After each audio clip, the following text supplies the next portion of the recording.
Inclusive, Lene, acabei de passar aí para você pelo WhatsApp um videozinho, porque a mulher do Alexandre finalmente assumiu que tem esse contrato mesmo, até agora não tinham assumido, então assumiu. E o nosso querido Kim, em vez de ele ficar falando aqui o que ele acha, eu achei melhor colocar esse vídeo dele que ele esculacha mesmo. Coloca o vídeo do Kim, fica quieto, assista o vídeo. Coloca o vídeo aí. A esposa do ministro Alexandre de Moraes finalmente admitiu que tem contrato de 129 milhões de reais com o Banco Master. Depois de ficar em silêncio todo esse tempo, esperando a poeira baixar, achando que a gente ia esquecer disso, nós não esquecemos, nós continuamos cobrando. Inclusive, convoquei o ministro Alexandre de Moraes na CPMI do INSS. E agora, com essa pressão, ela admitiu, mas disse que foram aí 96 reuniões, né, desses 129 milhões de reais, de 3 horas, tá? Eu fiz uma conta de padeiro aqui, e considerando, 8 horas de trabalho por dia, isso dá 35 dias trabalhados. 35 dias trabalhados por 129 milhões de reais. A gente está falando de mais de 3,5 milhões de reais por hora trabalhada. Você realmente quer fazer a gente acreditar, dona Vivi de Moraes, que você é uma advogada brilhante, você que não tem especialização nenhuma, não tem trajetória acadêmica nenhuma, não tem trajetória de advocacia nenhuma, né? É uma advogada absolutamente medíocre, aliás, abaixo do medíocre, porque um advogado mediano possui uma produção judicial, uma atuação judicial muito maior do que a sua. Então você não tem formação, você não tem experiência e você quer nos fazer acreditar que, coincidentemente, sendo esposa do ministro Alexandre de Moraes, que teve reuniões, recebeu mensagens de Daniel Worcaro e atuou em favor de Daniel Worcaro, você realmente quer fazer a gente acreditar que você recebeu 3,5 milhões por hora do seu trabalho por causa da sua formação, da sua história, da sua atuação? Desculpa, na advocacia você é patética, você não é nada e você quer dar essa justificativa? Toma um pouco de vergonha na cara. Bom, então essa foi... Não sei qual nota de 0 a 10 você dá. Foi boa. O que a gente vê aí, então, algumas coisas a gente pode deduzir daí. A proximidade. Relação muito próxima com o Alexandre de Moraes, várias reuniões com o Alexandre de Moraes. E aí a gente entra no outro assunto, né? Que o Alexandre de Moraes negando, porque essas conversas não é do Worcaro com o Alexandre de Moraes, é o do Worcaro com a mão bolada, né? Sim. Aí a Polícia Federal tem as conversas do Daniel Worcaro com o Alexandre de Moraes, né? E isso foi publicado pelo Globo. E ele afirma que não é o telefone dele, é outro telefone, certo? Aí ele pensa, qual que é a confusão? E só para explicar, porque, me corrija se eu estiver errado, pelo que eu li, eles escreviam em blocos de notas, não é isso? É isso. O Worcaro. Ah, só o Worcaro. Porque o que acontece... Não, só para explicar. Ele escrevia, então, em bloco de nota, mandava como imagem aquela que é de visualização única. Aí não tinha como a PF ver. Só que ele é tão burro, mas tão burro, que ele deixou nas notas. Ah, não. Ele manda, ele printa a nota e não deleta na como nota. Visualização única para ninguém ver, aí ele deixa a nota no bloco de notas dele. Porque hoje... ele exclui a nota, só que ele deixa o print. O print. Não tem nada. Fica o print como foto, né? Como foto. O que acontece? O que a Polícia Federal não conseguiu quebrar? Se o cara tira uma foto da mesa aqui, por exemplo, e escreve na foto que é possível e manda de visualização única, você não consegue quebrar esse sigilo. Então está perdida essa conversa.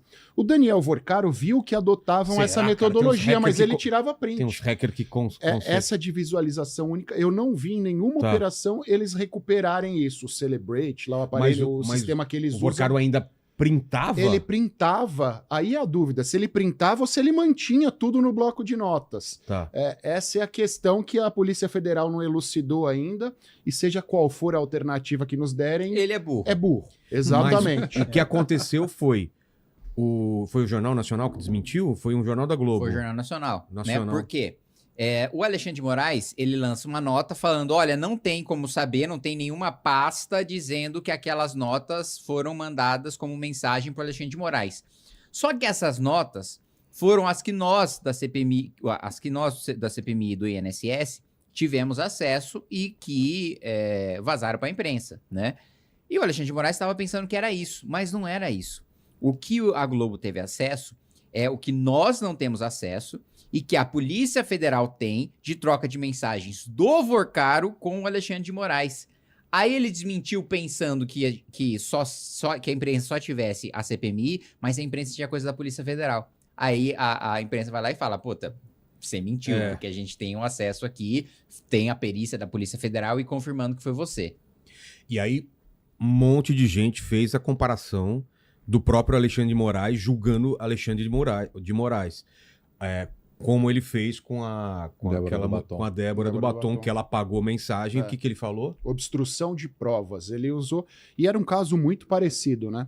Ela apaga o celular, apaga o aparelho, dá um reinício lá e as mensagens são perdidas. Durante as investigações. Isso acontece, obviamente, para você burlar, para você atrapalhar as investigações. E ele acaba... Existe um crime no Código Penal que prevê essa possibilidade, quando há essa obstrução de provas.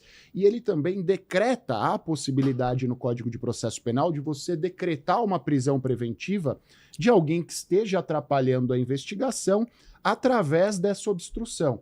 Então existem aí duas sanções, entre aspas. Primeiro, você responder o processo preso, preventivamente, porque você está obstruindo aquela investigação, você está atrapalhando aquela investigação, então, você prende para evitar que atrapalhe mais. Então, dentro da jurisprudência do próprio, ele já estaria preso preventivamente. Em segundo lugar, há um crime no Código Penal que também está relacionado a você atrapalhar o curso das investigações. Então, para além de ficar preso durante o processo, você teria mais um crime, mais uma quantidade de pena lá ao final, dentro da jurisprudência do próprio. Entendi. Levando em consideração dois casos parecidos, o dele e o da Débora do Batom e tantos outros, né? Quem nos acompanha pode aí abrir stf.gov.br.jus.br e jogar lá na jurisprudência obstrução de provas, que sairão diversos acórdãos, diversas decisões nesse sentido. Não somos nós que estamos falando aqui, é a jurisprudência que está posta. Segundo o próprio Alexandre de Moraes, o Alexandre de Moraes deveria estar preso, né? Resumindo a história, eu, inclusive, depois dessas mensagens, apresentei o pedido de convocação do ministro Alexandre de Moraes, que, aliás, porque eu não tenho a oportunidade de fazer isso, porque eu não sou senador, né? Não tenho a oportunidade de estar frente a frente com o Alexandre de Moraes, de convocá-lo, né? Quando eu bem entender. Só o Senado pode fazer isso. Mas agora eu estou numa comissão mista de inquérito, que é o Senado e a Câmara.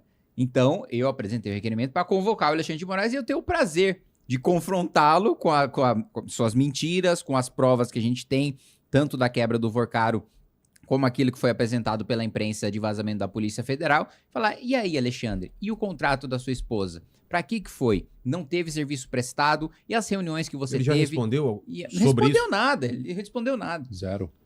É uma questão divergente. Essa coisa de chamar ministro, eu vou pôr uma pimentinha nessa discussão aqui, se me permite. Porque se a gente lembrar lá atrás, no auge da confusão do bolsonarismo com o Supremo, o próprio Supremo falou, olha, um ministro não pode ser convocado pelo Legislativo para prestar conta da sua decisão, ele não vai prestar contas do teor das suas decisões. Mas nessa hipótese é diferente, a gente não está discutindo o teor da decisão de um ministro, a gente está discutindo as relações de um ministro com um investigado por milhares de fraudes Brasil afora. Então são situações diferentes, a gente não está falando, ministro, vem cá, por que você votou assim, assim, assim? A gente está falando, ministro, por que esse cara falou que encontrou com você? Por que ele tinha seu contato? Por que essas mensagens foram apagadas? Por que a sua esposa tinha um contrato de quase 130 milhões sem que comprovem serviços que sejam compatíveis com todos esses honorários? É uma situação diferente, né? Sim. Porque eu já vi o Congresso várias vezes falar, não dá. Não dá seguindo o fundamento que estava sendo falar utilizado. Assim, e a sua decisão? Não é a sua decisão. O ministro Alexandre de Moraes não deu nenhuma decisão sobre o Banco Master. É a sua conduta, gente quer fazer da sua conduta. Exatamente. Porque seria a mesma coisa. Porque nesse ponto, sobre teor de decisão, né, está correto não poder convocar ministro por teor de decisão, né? Porque aí você crime tem... de hermenêutica, chama. Porque aí ele tem a interpretação da lei que ele dá a decisão com base na sua interpretação da lei, da mesma maneira como a gente, como parlamentar, não é obrigado a prestar contas na justiça, falando, por que você votou desse jeito? Falando, eu votei porque eu quis. Porque eu tive fundamento... teve fundamento técnico. Mas se tiver, se não tiver, não interessa. Eu voto do jeito que eu quiser, né? Imunidade parlamentar, imunidade tá parlamentar, né? Imunidade material. E agora, se... vai lá, o Kim, a mulher do Kim tem 129 milhões de reais em contrato com um banqueiro, ele vai lá, encontra o banqueiro pergunta se ele vai conseguir bloquear as ações contra ele, né? Aí é outra coisa, não tem nada a ver com o meu voto. Foi no dia que deu a merda, que ele perguntou se... No dia que ele seria preso, acho que pela primeira vez. Quando ele estava indo para Dubai. E ele manda alguma coisa sobre bloquear, não especifica o quê. Conseguiu bloquear, ele pergunta, né? Vou colocar 2 pontos aqui. Primeiro, essa postura de ficar quieto foi o que o Toffoli fez, né? Aí depois ficou tão insustentável que ele falou, não, sou o sócio. Né? Mas não tem nada de errado. Depois eu queria que a gente colocasse o Toffoli e explicasse também. Eu ia até pôr uma pimenta sócio, sobre né? isso. E o outro ponto que você falou, não se trata de acusar o Alexandre de Moraes. Olha, eu vou falar por mim, não pelo Vilela. Então, Alexandre de Moraes, se for prender alguém, me prenda, não prenda o Vilela. É de acusar, sim, gente. Pelo amor de Deus. Alguém acha que o Alexandre de Moraes não tá envolvido no escândalo do Banco Master? O cara tem essas reuniões de feriado junto com o Daniel Vorcaro, tem a troca de mensagens que ele coloca, coloca de visualização única, muita tem um evidência, contrato né, cara? injustificável da mulher dele com 129 milhões de reais. E tem outro ponto. A quebra também mostrou o Vorcaro puto com o Diário do Centro do Mundo, que ele queria comprar por 100 mil reais, e o Diário do Centro do Mundo, inclusive, atacou o Banco Central a mando do Vorcaro. E aí teve uma matéria no DCM que ele não gostou, aí ele fala, vou foder esses caras, colocar no inquérito das fake news. Quem que é o relator? O Alexandre de Moraes. Pô. Ou seja, é o Vorcaro falando abertamente que ele tem influência no inquérito que o Alexandre usa pra perseguir adversário político. Então assim, me desculpe, da minha parte, tô acusando sim o ministro Alexandre de Moraes, tá envolvido no escândalo do Banco Master, e na minha avaliação, o Alexandre de Moraes tem que ser preso. Porque, assim, mas tão evidente, é tão patente. É isso que eu ia falar. A acusação, porque tem tantas evidências, tantas coisas que apontam pra ele, que realmente tem que ser investigado. E no caso de ser investigado, quem investiga? Mas posso pôr uma pimenta a Polícia nisso? Federal, como ela tá fazendo, e quem denuncia é a Procuradoria-Geral da República. A minha avaliação, que tem uma briga institucional agora, né? A Polícia Federal. E num ano de eleição, né? A Polícia Federal tá vazando coisas, por quê? Porque o único instrumento que ela tem para fazer a investigação sobreviver é ter pressão popular e repercussão na opinião pública. Porque se depender da PGR, não vai andar nada. Se depender do Davi Alcolumbre, não vai andar nada. Explica pro pessoal por que se depender da PGR não vai andar. Porque a Procuradoria-Geral da República tem uma relação muito próxima com os ministros do Supremo, né? O Paulo Gonet, ele é um procurador muito próximo dos ministros do Supremo. Inclusive, ele deu um parecer contrário à decisão do André Mendonça, salvo engano, de prender o Vorcaro. Foi isso que a PGR deu parecer contrário. Então, olha só, o órgão acusador, com tantas provas de que o Daniel...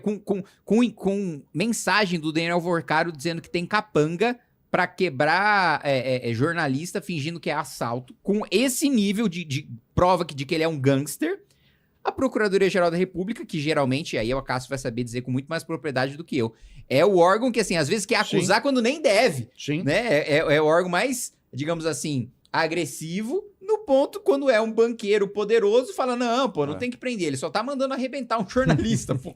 Cara, coisa de máfia. A desculpa é que o André Mendonça deu 72 horas pra PGR se manifestar, e eles falam, não, é muita coisa pra ver aqui, 72 horas não dá tempo. Meu amigo, se você vê dois fragmentos de todo o contexto, eles olhariam ali e falar, não, realmente é pra prisão. Você não precisa olhar tudo e ter uma certeza maravilhosa, não. São justamente os fatos que conduzem a isso. Então não tem como a PGR falar, não, 72 horas eu não consigo manifestar. Isso é uma loucura.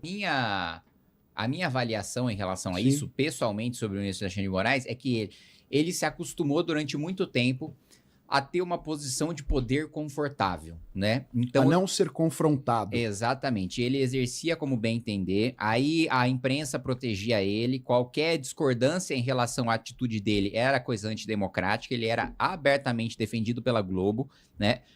Inclusive, jornalistas da Globo atuavam como se fosse um braço de assessoria de imprensa do Supremo, porque a jornalista ao vivo lia, olha, acabei de receber de um ministro. Mas peraí, você apurou antes? Você confrontou outra pessoa antes? Não, você acabou de receber do ministro, você vai ler ao vivo, né? Isso não é jornalismo.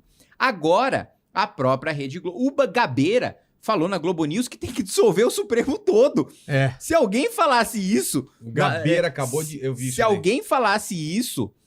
sei lá, 3 meses atrás, a Globo tava falando que esse cara tinha que ser preso por ser um golpista. Agora a própria Globo tá dando espaço pra um cara dizendo que tem que dissolver o Supremo todo. Por que você acha que teve essa mudança aí de rumo da Globo? 67 bilhões de razões. É o tamanho do rombo da FGC.